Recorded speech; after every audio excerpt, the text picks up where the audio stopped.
Keterlibatan operasional Yaman dalam perang bersama Iran serta pembukaan front baru melawan AS dan Israel dapat menandai pergeseran dari era ketegangan terkendali menuju bunuh diri geopolitik Amerika di kawasan. Fars melaporkan, keterlibatan Yaman dalam pertempuran bersama Iran dapat mengubah dinamika perang dari konflik regional menjadi krisis struktural global. Penutupan Selat Hormuz oleh Iran yang menyebabkan gangguan pasar global, jatuhnya pasar saham AS, dan kenaikan harga bensin di seluruh dunia, termasuk di AS, kini memasuki fase baru dengan masuknya Yaman ke medan perang.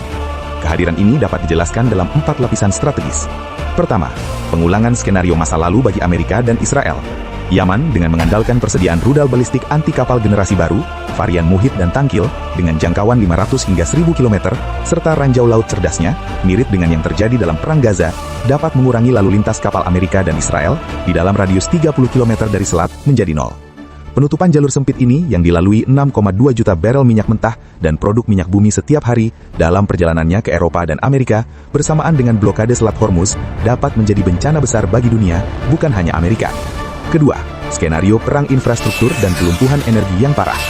Skenario berikutnya adalah dimulainya kembali serangan ke jantung wilayah yang diduduki dengan menargetkan titik-titik krusial Israel.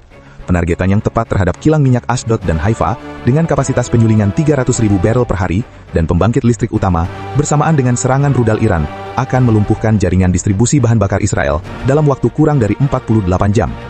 Ketiga, skenario pengurasan pertahanan dan serangan 360 derajat. Membuka front ketiga di selatan, Ilat atau Amran al-Ain, melampaui kapasitas musuh, akan membuat radar mereka berada dalam keadaan kelebihan data dan menyibukkan mereka secara 360 derajat. Peluncuran simultan 50 hingga 80 drone bunuh diri, Samad 4, bersamaan dengan rudal jelajah Quds 4, serta rudal dan drone Iran, akan menyebabkan sistem seperti Arrow dan David Sling kehabisan daya karena melacak target-target murah dari Iran dan Yaman. Tindakan ini secara efektif membuka perisai pertahanan terhadap serangan rudal berat dan ultra berat Iran yang mengakibatkan hancurnya hanggar F-35 di pangkalan-pangkalan di selatan wilayah yang diduduki. Keempat, ancaman terhadap pangkalan dan logistik AS di luar negeri. Intervensi di Yaman juga akan membahayakan posisi AS dan Israel di Tanduk Afrika.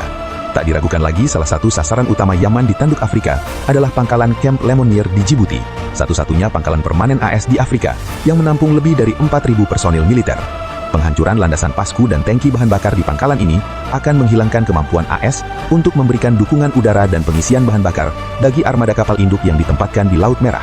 Tindakan ini secara efektif akan menghilangkan keamanan pasokan militer yang transit dari Samudra Hindia ke Mediterania, menempatkan Washington dalam kekosongan operasional.